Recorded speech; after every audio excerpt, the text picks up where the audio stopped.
my previous stream on plant classification, I highlighted some key difference between monocots and dicots.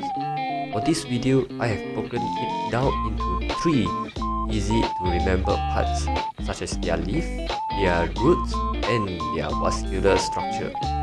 Let's hop in.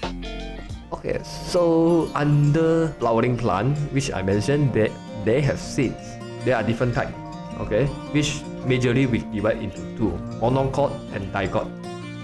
Cotyledon is the very first leaf that emerged from the seed. So monocot have 1, dicot have 2. Their differences, how to differentiate, either this one is monocot plant or dicot plant. You can look at their root, you can look at their leaf, flower, and vascular. So monocot, very easy. You see from the leaf. Usually we identify the monocot plant or dicot plant is from leaf first. If the leaf is parallel vein, okay, like this illustration here is monocot. If like net like veins, like the leaf vein is net, it is a dicot. Monocot plant has fibrous root, and then dicot plant has taproot, fibrous root.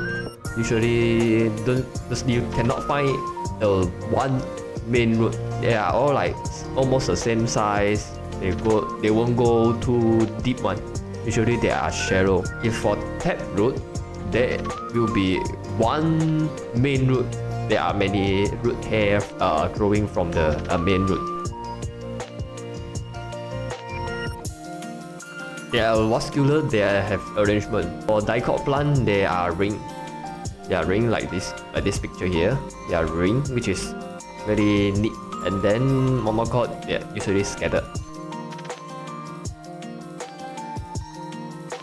Okay, so 1, 2, 3 root, vascular, and leaf usually will become the main indicator to differentiate whether the plant is monocot or dicot.